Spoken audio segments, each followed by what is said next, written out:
Hello दोस्तों, एक बार फिर से स्वागत है आपका आरंभ स्टडी पॉइंट में। हमने क्लास 7 हिस्ट्री का यह छठा अध्याय पीटीबीसी का है। तो इसका हमने बहुत कुछ जानकारी पहले पार्ट में ले ली है। शहर व्यापारी एवं कारीगर के जो भी प्रशासनिक हैं, जो कैसे जो हैं नगर तीर्थ स्थान जो हैं कैसे बने, शहर कैसे बन गए, व्यापारिक केंद्र कैसे बना और जो है बंदरगाह का जो है निर्माण कैसे हुआ, कैसे वहाँ से लोग जो है सामान का आदान प्रदान करते थे, कहाँ से क्या आता था, इन सारे बातों को हमने पहले वीडियो में देखा है। अब जो है हम उसके आगे की कहानी को पढ़ेंगे। आगे क्या होता है उसको हम देखेंगे। देखते हैं हम जो है कहाँ पर आपको छोड़ कर गए थे। तो बंदरगाह के जो उत्तर और जो यहाँ पर पूर्व की ओर जो हुगली था, और जो इधर पश्चिम की ओर खंभात और जो भी गुजरात के क्षेत्र के हैं उसको हमने पढ़ा था। चलिए अब जो है हम पढ़ने वाले हैं 17वीं शताब्दी में जो है फ्रांसीसी यात्री बर्नियर जो आया वह मुग़ल राजधानी दिल्ली आया। ये इनकी जो है कहानी हम पढ़ेंगे, इन्होंने क्या लिखा। ठीक है, 17वीं शताब्दी में फ्रांसीसी यात्री बर्नियर मुग़ल राजधानी दिल्ली आया था। आगे है कि उसने, यहाँ पर हम शुरू कर रहे हैं, उसने कारखाना में काम होते देखा। वह लिखता है कि गढ़ी के भीतर अनेक स्थानों पर बड़े बड़े कमरे देखे जा सकते हैं, उन जिन्हें कारखाने या कारीगरों की कर्मशालाएं कहा जाता है। किसी एक कमरे में एक उस्ताद की निगरानी में कारीगर जो है कसीदाकारी करने में लगे रहते हैं। दूसरे कमरे में स्वर्णकार, तीसरे कमरे में चित्रकार, चौथे में लाख की पॉलिश करने वाले, पाँचवें में जखिए, दर्जी, मोची, छठे में रेशम बनाने और कालावाद का काम करने वाले, अर्थात ऐसी बारीक मलमल बनाने जो वाले होते थे जिन पर खूबसूरत कढ़ाई की जाती थी। कारीगर हर रोज़ सुबह अपनी अपनी कार्यशालाओं में आते हैं और सारा दिन वहाँ काम करते हैं, शाम को अपने घर लौट जाते हैं। कसीदा करने वाला जो होता है अपने बेटों के कसीदाकार, स्वर्णकार अपने बेटे को स्वर्णकार, और जो है कसीदाकार जो होता था वह कसीदाकार अपने बेटे को, और स्वर्णकार जो है अपने बेटे को स्वर्णकार, और शहर का हकीम जो होता था अपने बेटे को हकीम का प्रशिक्षण देता था, जो वंश में जो चलता रहता था। कोई भी अपने धंधे या व्यवसाय से बाहर विवाह संबंध स्थापित नहीं करता। इस प्रथा का पालन जो है करने में हिंदू और मुसलमान दोनों ही समान रूप से कट्टर हैं। देखिए, बर्नियर द्वारा वर्णित मुगल कारखानों में काम करने वाले जो लोग हैं, कारीगरों की सूची बनाने के लिए कहता है। हमने 6 लोगों के बारे में हमने यहाँ पर पढ़ा जो कारीगर थे, और उनकी वस्तुओं को भी जाना। आगे हम चलेंगे कि भारत में जो है वस्त्र निर्माण प्राचीन काल से ही एक जो है प्रमुख व्यवसाय था। 1 मिनट हम आपका समय लेंगे। चलिए हम एक बार जो है बर्नियर के द्वारा जो क्या कौन काम करता है ये देख ही लेते हैं, नहीं तो आपको यहाँ याद नहीं रहेगा और क्वेश्चन छूट जाएगा। चलिए पहला देखेंगे, वो क्या देखता है। तो देखता है कि एक कमरा में जो है वो उस्ताद की निगरानी में कारीगर कसीदाकारी कर रहा है। दूसरा कमरा में जो है स्वर्णकार, तीसरा कमरा में चित्रकार। पहला में हो गया कसीदाकार करने उस्ताद की निगरानी में, दूसरा में स्वर्णकार हो गया, तीसरा में चित्रकार हो गया, चौथा में लाख की पॉलिश करने वाला, और पाँचवा में जो है दर्जी मोची होता था, और छठा में जो है रेशम बनाने और कलावात का काम करने वाला होता था, जो बारीक मरमर बनाने के लिए जिन पर जो है खूबसूरत कढ़ाई की जाती थी। ये 6 जो हैं आपको यहाँ पर याद रखने हैं। अब हम चलेंगे आगे। देखिए, भारत में वस्तु निर्माण प्राचीन काल से ही प्रमुख व्यवसाय था। ढाका का मलमल सारे संसार में अपनी बारीकी के लिए प्रसिद्ध था। कहाँ का? ढाका का मलमल। दक्षिण भारत में कांचीपुरम एवं मछलीपट्टनम सूती वस्त्र निर्माण के प्रमुख केंद्र थे। कहाँ के? तो ये याद रखना है, ये क्वेश्चन पूछे गए हैं। दक्षिण भारत का कांचीपुरम, और कौन? तो मछलीपट्टनम।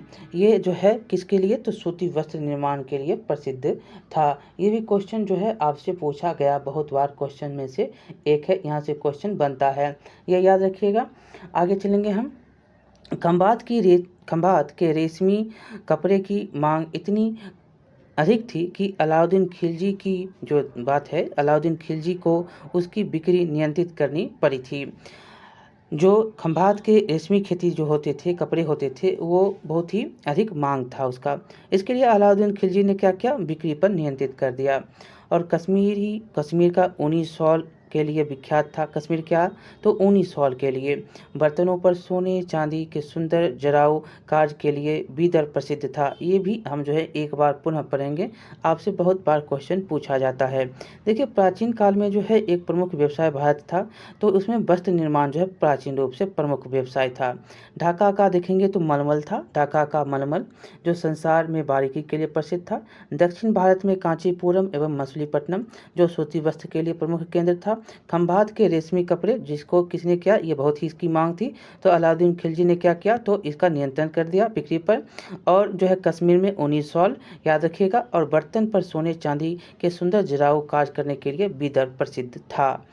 पांचाल समुदाय जो था, पांचाल समुदाय जिसमें सुनार केसरे लोहार, जिसको पांचाल समुदाय कहते हैं, पांचाल समुदाय जिसमें सुनार केसरे लोहार और राजमिस्त्री बढ़ई, 5 ये आपने याद रखा। पांचाल समुदाय में कौन, तो सुनार केसरे लोहार और राजमिस्त्री और बढ़ई, पांचों को याद रखिएगा, क्वेश्चन पूछा गया है। ये शामिल थे। मंदिरों, राजमहलों, भवनों के निर्माण में अपनी महत्वपूर्ण भूमिका अदा करते थे ये राजमहल, बढ़ई, लोहार, ये सब। कांस्य की बनी जो है चोलकालीन मूर्तियाँ कारीगरी मतलब शिल्पकारी का उत्कृष्ट नमूना है। चोल कांस्य मूर्तियाँ लुप्त मोम विधि से बनाई जाती थी। किससे, तो चोल कांस्य जो मूर्तियाँ होती थी वो लुप्त मोम विधि द्वारा बनाई जाती थी। ये देख सकते हैं, ये मूर्तियाँ जो है लुप्त मोम विधि द्वारा ही बनाई गई है। देखेंगे लुप्त मोम विधि किसको कहते हैं, तो इस तकनीक के अंतर्गत मोम की एक मूर्ति बनाई जाती है जिसके जो है ऊपर मिट्टी की परत चढ़ाई जाती है। इसके बाद इसे सूखने के लिए छोड़ दिया जाता है। सूखने के बाद उसे गर्म किया जाता है जिससे मोम पिघल जाता है और सांचा रह जाता है। मतलब मोम मिट्टी तो हम डाल दिए हैं, मिट्टी का जो है जैसे जो बनाया जाता है वैसे बन गया। मतलब मिट्टी जो है इसके ऊपर मिट्टी की परत चढ़ा देंगे मोम की मूर्ति पर, और जो है इसको हम क्या करेंगे, सूखने के लिए छोड़ देंगे। जब सूखने के बाद ये गर्म हो जाएगा तो क्या होगा, मोम पिघल जाएगा और जो वो सांचा जो आप बनाए हैं वो रह जाएगा। सांचे में पिघली हुई धातु पर जो है उसमें भर दी जाती है। धातु ये देख सकते हैं, नटराज शिव की कांस्य प्रतिमा ऐसे ही बनाई गई। धातु उसमें क्या करेंगे, भर दी जाती है। ठंडा होता है तो उसमें धातु जो है उसमें ठंडी होकर जब धातु भर दिया जाता है, और धातु ठंडी होकर जब ठोस हो जाती है तो मिट्टी को सावधानी से हटा दिया जाता है। 3 काम होता है, मिट्टी से पहले नक्शा बनाते हैं, तब उसको पहले हम मोम से जो है उसको गरमाते हैं, मोम से अब नक्शा बनता है, मिट्टी से ढक देते हैं और मोम जो है पिघल जाता है गर्म होकर। और जब मिट्टी का जो है नक्शा बनता है तो उसी में जो है कांसे की जो है धातु जो है धातु उसमें धातु रख देते हैं। सांचे में जो पिघली हुई धातु रख देंगे और धातु क्या होता है, ठंडी हो जाएगा। जब धातु ठंडी हो जाएगी तो क्या करेंगे, मिट्टी को सावधानी से हम हटा लेंगे और उसमें से निकली मूर्ति को पॉलिश के लिए पॉलिश कर दिया जाता है, उसको चमका दिया जाता है। ये मूर्तियाँ देख सकते हैं कैसा नटराज का बनाया गया है। इसी प्रकार से जो है मोम की जो लुप्त मोम की तकनीक के द्वारा ये बनाई जाती थी। मतलब एक जो है यहाँ पर याद रखना है, मोम की एक मूर्ति बनाई जाती थी जिसके अंतर्गत मोम की ही होती थी। इसमें सिर्फ जो है मिट्टी की जो है परत चढ़ाई जाती थी और मिट्टी गया गर्म हुआ तब धातु को जब ये ठंडा होता था तो मिट्टी को हटा लिया जाता था और एक जो है पॉलिश करके अच्छा ढंग दिया जाता था। अब हम आगे देखेंगे यूरोप के देश व्यापारिक उद्देश्य यूरोप के देश व्यापारिक उद्देश्य से भारत के मसालों एवं कपड़ों की तलाश में जो है लगे हुए थे। यूरोप के देश जो थे वो व्यापार के रूप में कपड़ों एवं मसालों के तलाश में लगा हुआ था। 1498 ईस्वी में पुर्तगाल के निवासी वास्को डी गामा आशा अंतरीप की यात्रा करते हुए कालीकट पहुंचा। ये क्वेश्चन बहुत बार पूछा गया है। कालीकट कौन पहुंचता है? तो वास्को डी गामा। कब पहुंचता है? 1498 में। कहाँ पहुंचता है? तो कालीकट पहुंचता है। कौन सा द्वीप है? अंतरीप द्वीप है, आशा अंतरीप द्वीप। ये वास्को डी गामा कहाँ से आया? पुर्तगाल से आया। ये क्वेश्चन बहुत बार पूछे गए हैं। 1498 याद रखिएगा, कालीकट भी याद रखिएगा और वास्को डी गामा को भी याद रखिएगा।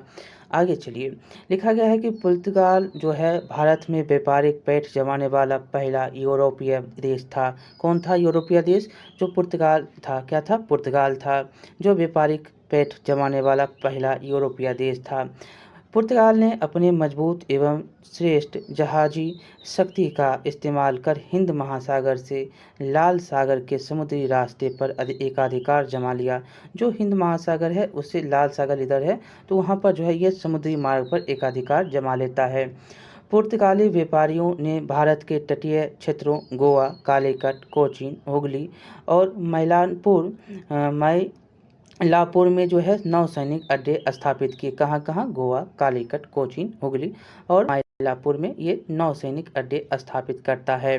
काली मिर्च, नीर, सोरा, सूती कपड़े, घोड़े उनके व्यापार का जो है मुख्य वस्तु था। उन्होंने अपने व्यापारिक एकाधिकार को बनाए रखने के लिए कॉट्स मतलब कि पार पात्र जारी करने की व्यवस्था प्रारंभ की। ये भी क्वेश्चन पूछे गए हैं। यह जो होता था यह एशियाई समुद्र में जहाज़ों के आने जाने के लिए एक प्रकार का आज्ञा पत्र था। ये क्या था? कार्ड्स था। ये कार्ड्स ये जो था ये पार पत्र था, मतलब आज्ञा पत्र था। अगर उस जो है यात्रा में करेंगे समुद्र में तो इससे आज्ञा लेना पड़ेगा। इस प्रकार से इसके ना होने पर माल लूटकर जहाज को जब्त कर लिया जाता था। आज्ञापत्र मतलब कार्ड्स देने के बदले एक निश्चित जो है धनराशि ली जाती थी। कार्ड्स देंगे तो एक धनराशि हम लेंगे।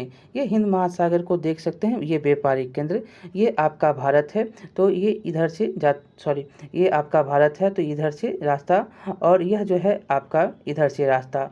ये जो रास्ता देख रहे हैं ये वाला और ये रास्ता, ये सारे के सारे जो है रास्ते आपको यहाँ पर दर्शाए गए हैं। यहाँ पर 1 मिनट में आपको हम हिंद महासागर के व्यापारिक रास्ते को देखेंगे जो पुर्तगालियों का किला था और अन्य बंदरगाह थे और समुद्री मार्ग थे उनको भी देखेंगे।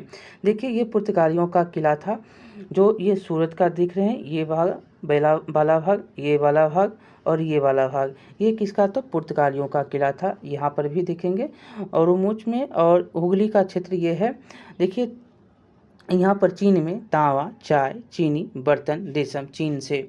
ये मोकाओ का क्षेत्र है, ये इंडोनेशिया का क्षेत्र है। और यहाँ पर हम देखेंगे तो भारत के क्षेत्र में रेशम, मलमल, सूती कपड़े, चप्पल, चीनी, नारियल, मसाले, हीरा, बारूद, जो सोरा होता था, सोरा का बारूद बनाया जाता था। यहाँ पर देखेंगे अरब के क्षेत्र में तो मोती, ईटा, घोड़े, शराब और भी मेवा, ये सब जो है अरब के क्षेत्र से। ये जो है व्यापारिक केंद्र जो पुर्तगालियों का विकास यहाँ पर देख सकते हैं, ये पूरे पुर्तगालियों का विकास का क्षेत्र था। और ये जो है समुद्री मार्ग है, ये समुद्री मार्ग। और यहाँ पर गुलाम, सोना, लकड़ी, हाथी दांत ये अफ्रीका से जो जाते थे। ये क्वेश्चन जो है आपसे पूछे जाते हैं। मसाले, हींग जो है ये इंडोनेशिया के लकड़ी, इंडोनेशिया के क्षेत्रों से। अब हम आगे चलेंगे। यहाँ पर जो है जो भी कुछ ऐसा था हमने यहाँ पर आपको बताया। अब देखिए इन 17वीं शताब्दी में यूरोप के अन्य जो देश थे जैसे इंग्लैंड, हॉलैंड जिसको डच भी कहते हैं, फ्रांस, ये याद रखिएगा आपसे ऐसे ही करके पूछ लेता है कि इसके बाद कौन आया। तो इंग्लैंड, पहले पुर्तगाल, तब इंग्लैंड, तब हॉलैंड जिसको डच बोलते हैं, तब फ्रांस। ठीक है। व्यापारियों ने भारत के साथ व्यापार करने के लिए ईस्ट इंडिया कंपनी बनाई। ईस्ट इंडिया कंपनी जो है ये बनाता है। इन यूरोपीय कंपनियों ने व्यापार की सुविधा के लिए भारत के लिए जो है विभिन्न शहरों एवं तटीय इलाकों में कोठियाँ मतलब गोदाम की स्थापना की। व्यापारिक कोठियों की स्थापना के लिए उन्हें भारतीय शासकों की अनुमति लेनी पड़ती थी। देखेंगे ईस्ट इंडिया कंपनी क्या है, इससे पहले कि ईस्ट इंडिया कंपनी, इसके अंतर्गत कई कई व्यापारी एक साथ मिलकर साझेदारी में कंपनी बनाते थे। किसी भी व्यापारिक गतिविधि से जुड़े लाभ हानि में वे सभी बराबर के साझेदार होते थे। मतलब जो आप ऐसे समझिए कि कोई कंपनी है, ये क्या है, ये कंपनी है और कंपनी में बहुत सारे जो हैं व्यापारी हैं। बहुत सारे व्यापारी मिलकर एक कंपनी का निर्माण करते हैं और यह कंपनी में जो भी होंगी गतिविधि, लाभ हानि जो होगा, सभी का जो है साझेदार होगा। ये क्या होंगे, सभी साझेदार इसमें बराबर के होंगे। ईस्ट इंडिया कंपनी समझ गए, या कोई भी कंपनी आप समझ सकते हैं, फ्रेंच कंपनी भी था। तो ईस्ट इंडिया कंपनी जो बना वो क्या बना, तो ये व्यापारी का एक जो है साझेदारी कंपनी बना, जो किसी भी व्यापारिक गतिविधि के लाभ हानि से सभी के बराबर हिस्से या साझेदारी होते थे। अब है यहाँ पे कि गोदाम बना। यूरोपीय जो है कंपनी क्या होता था, अनुमति लेता था। यूरोपीय कंपनियों के व्यापार के प्रसार से पुर्तगालियों के व्यापारिक क्रियाकलाप कम होने लगे। यूरोपीय कंपनियां अपने व्यापारिक स्वार्थ के लिए आपस में संघर्ष करने लगी। उन्होंने भारतीय शासकों एवं व्यापारियों से भी मुकाबला करना पड़ता था, जो व्यापारी से भी और भारतीय शासक से भी मुकाबला करते थे। अंततः इस संघर्ष में अंग्रेजी ईस्ट इंडिया कंपनी, सभी ईस्ट इंडिया कंपनी थी लेकिन अंग्रेजी ईस्ट इंडिया कंपनी मतलब जो इंग्लैंड के व्यापारी थे सफल रहे। पुर्तगाल भी हारे, फ्रांस भी हारे, डच भी हारे, ये सभी जो है हार गए और ये सफल होता है। और भारत में सर्वाधिक सफल राजनीतिक एवं वाणिज्यिक शक्ति के रूप में उभर कर सामने कौन आता है, तो अंग्रेजी ईस्ट इंडिया कंपनी। आगे है कि यूरोपीय व्यापारियों के आगमन के बाद यूरोप के देशों में भारतीय सूती कपड़े की मांग भी तेजी आई। जो यूरोप व्यापारी आए तो भारत में सूती कपड़े की मांग तेज हो गई। अधिक से अधिक लोगों ने वस्त्र निर्माण से संबंधित कार्य जैसे कि कताई, बुनाई, धुलाई आदि व्यवसाय को अपना लिया। लेकिन इस काल में जो है दस्तकारों की स्वतंत्रता घटने लगी। यूरोपीय कंपनियां भारत के दस्तकारों मतलब कारीगरों को अग्रिम राशि देती थी तथा उनसे जो है उन्हीं वस्तुओं का जो है उत्पादन करवाती थी जिनकी मांग यूरोप के देशों में अधिक होती थी। इस कार्य में भारतीय व्यापारी यूरोपीय कंपनियों के एजेंट के रूप में काम करते थे। जो भी उनको ज़रूरत होती थी बस वही काम होता था। इस प्रकार से वो क्या बन गए, तो यूरोपीय कंपनियों के एजेंट हो गए। इसे दादनी व्यवस्था कहते हैं। इसको क्या बोलते हैं, ये क्वेश्चन बहुत बार पूछा गया है। इसको क्या बोलते हैं, दादनी व्यवस्था। किसे कहते हैं दादनी व्यवस्था, ये व्यवस्था इसको ऐसे समझिए, वो व्यवस्था जिसमें जो उत्पादन जो है व्यापारियों का, जो भी अंग्रेज व्यापारी होगा उसके हिसाब से, उसकी मांग के हिसाब से की जाएगी, वही जो है व्यवस्था क्या कहलाई, दादनी व्यवस्था कहलाई।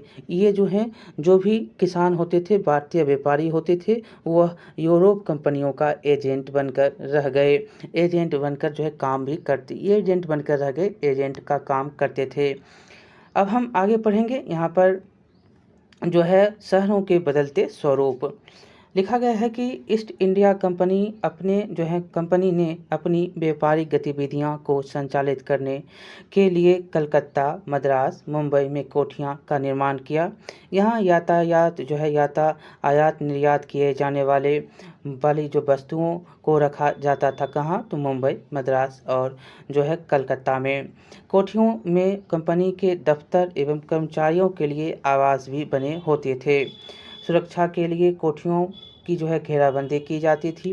किले बंद कोठियों के बाहर भारतीय व्यापारियों, दस्तकारों, शिल्पकारों को बसाया गया जो कंपनी के लिए व्यापारिक एवं वस्तुओं का उत्पादन करते थे।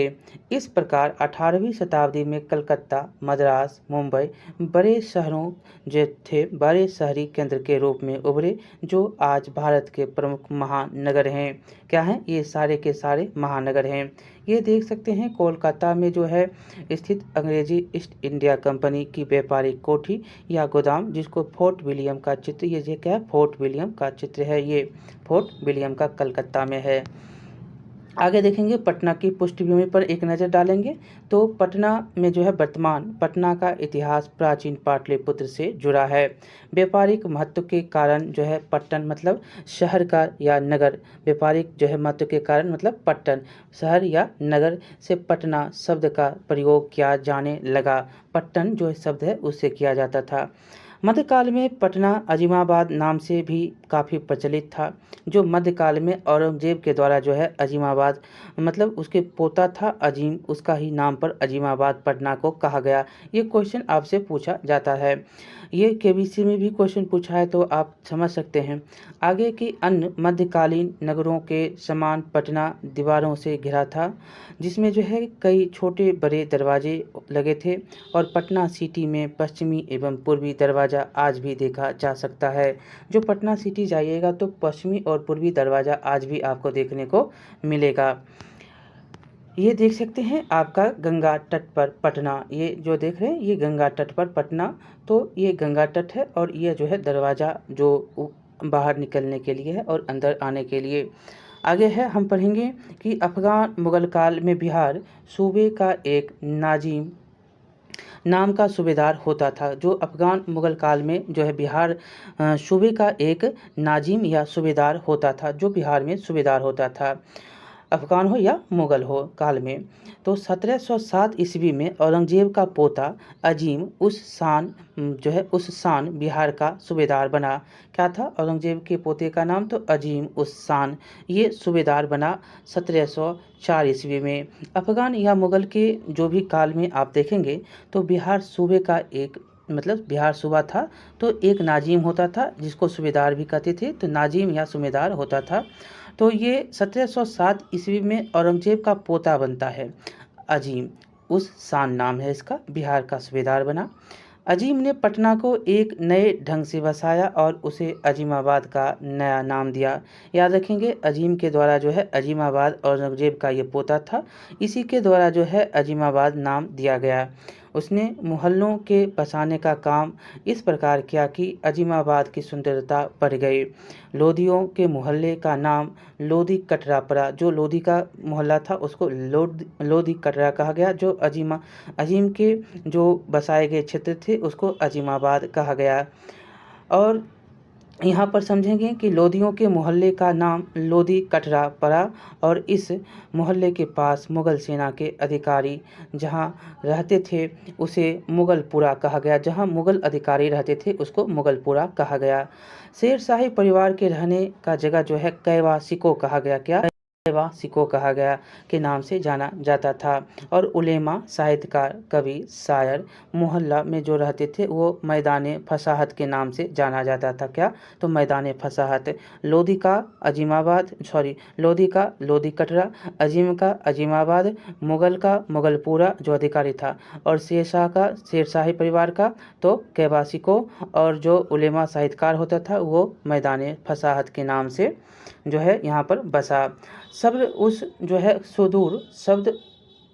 उस सुदूर मुख्य न्यायाधीश का निवास स्थान सदर गली के नाम से मशहूर था। किस नाम से? सदर गली का नाम जो था वो मुख्य न्यायाधीश, जबकि सब्र उस सुदूर के नाम से मुख्य न्यायाधीश को जाना जाता है। इनका जो है निवास स्थान सदर गली के जो है नाम से मशहूर था। और हिंदू उमरा जो अधिकारी होते थे के दीवान अधिकारी के कारण दीवान जो है मोहल्ला आबाद हुआ। कौन? तो हिंदू उमरा जो अधिकारी थे उनके कारण जो है दीवान जो है मोहल्ला आबाद हुआ। पटना में मोहल्लों का नाम पेशे के आधार पर पड़ा और उनमें से एक मोहल्ला था ठठेरी बाजार। क्या नाम था? एक मोहल्ला था ठठेरी बाजार।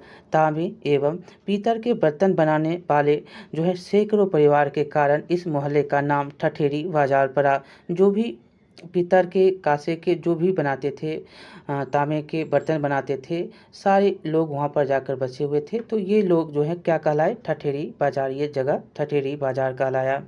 जिस गली में सेना के लिए तीर और कमान बनाने वाले रहते थे उसका जो है नाम कमा नगर की गली कहलाई। क्या कहलाई? कमा नगर की गली कहलाता है।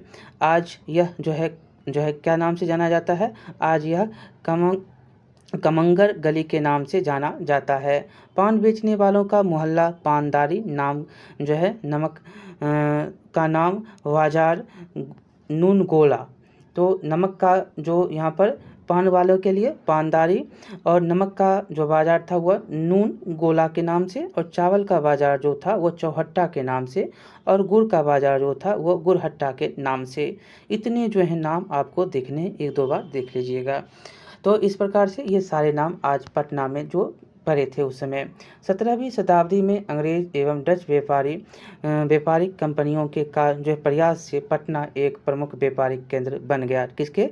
तो अंग्रेज एवं डच व्यापारियों के प्रयास से अनेक जैन व्यापारी पटना में बसना शुरू कर दिए थे, जिसमें सबसे जो है धनी व्यापारी हीरानंद शाह था। कौन था सबसे धनी व्यापारी? तो हीरानंद शाह। यूरोपीय व्यापारी के माध्यम से पटना का व्यापार मध्य एशिया, पश्चिम जो है एशिया, अफ्रीका के तटवर्ती क्षेत्रों और यूरोप के देशों के साथ उन्नत रूप में होता था। यूरोप के व्यापारियों की अभिरुचि सूती वस्त्र, नील एवं सोने की प्राप्ति में थी। अंग्रेजों द्वारा जो है पटना सिटी के गुलजार बाग मोहल्ले में गंगा नदी के किनारे एक व्यापारिक कोठी 1620 ईस्वी में बनाई गई थी। बहुत बार क्वेश्चन पूछा गया है।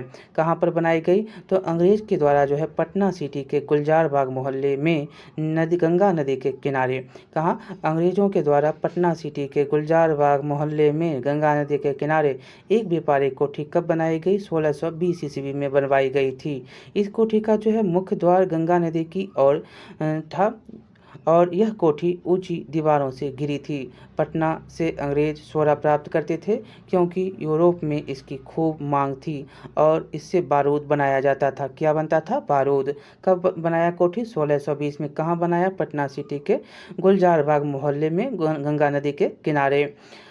आगे है कि ये सोरा ले जाता था, सोरा से बारूद बनता था।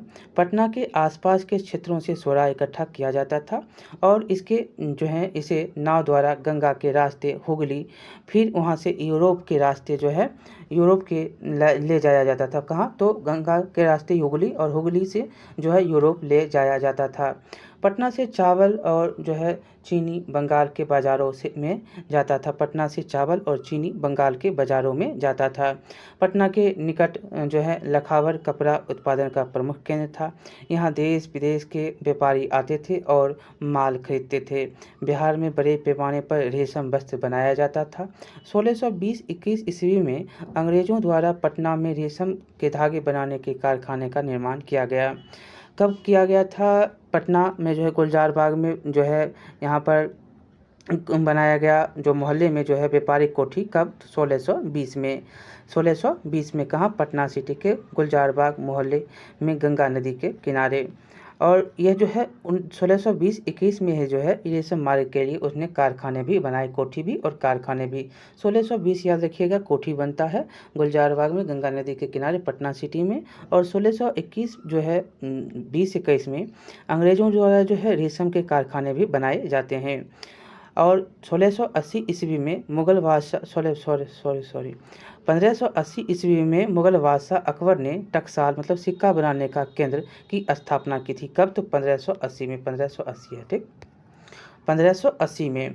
और 1705 ईस्वी में अजीम के समय में यहाँ बनाए गए सिक्कों पर अजीमाबाद शब्द का प्रयोग किया गया। कब? तो 1605 ईस्वी में इसी सिक्के पर जो है क्या रखा गया? तो अजीमाबाद शब्द का प्रयोग किया गया। और पटना शहर की पूर्वी सीमा पर माल सलामी मोहल्ला। कौन? तो पूर्वी सीमा पर माल सलामी मोहल्ला मुगल काल में व्यापारिक सामान या माल या चुंगी मतलब सलामी की असौली का यह केंद्र था। पटना शहर के पूर्वी सीमा में जो है माल सलामी मोहल्ला जो है मुगल काल में व्यापारिक सामान या माल या चुंगी सलामी का वसूली केंद्र था। कब जो है मिलता है सिक्का पर आजिमाबाद? तो 1605 में। ये याद रखिएगा। कब जो है अकबर ने टकसाल मतलब सिक्का बनाने का केंद्र स्थापित किया था? तो 1580 में। 1580 ईस्वी में जो है मुगल बादशाह ने अकबर ने टकसाल मतलब सिक्का बनाने का केंद्र स्थापना की थी। ये याद रखिएगा। और 1705 ईस्वी में अजीम ने अपने जो है अजीम के समय जो है यहाँ बनाए गए सिक्के जो थे उसमें अजीमाबाद का प्रयोग किया गया। तो आपका चैप्टर जो है यहीं पर समाप्त होता है। हम देखेंगे यहाँ पर कुछ सुमेल करने के लिए है, उसको हम कर लेते हैं। देखिए पहला क्वेश्चन आपका यहाँ पर है कि मंदिर नगर किसके लिए था?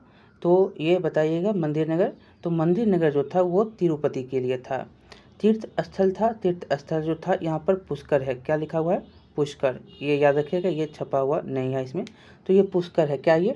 पुष्कर है। तीर्थ स्थल जो था वो पुष्कर था। और आपको यहाँ है प्रशासनिक नगर। प्रशासनिक नगर क्या था? तो दिल्ली था। और बंदरगाह क्या था? तो गोवा था। बंदरगाह कौन था? तो गोवा था, ये गोवा हो गया। और वाणिज्यिक जो नगर था वो पटना था। वाणिज्यिक नगर कौन था? यहाँ पर वाणिज्यिक नगर है, ठीक है, ये वाणिज्यिक नगर है, ये पटना है। क्या ये पटना है? तो इस प्रकार से आपका यह चैप्टर समाप्त होता है। हमने हर संभव कोशिश की धीरे धीरे से आप समझें, और आपका क्वेश्चन जो है यहाँ से जो बनने वाले हैं आप उसको बनाएंगे।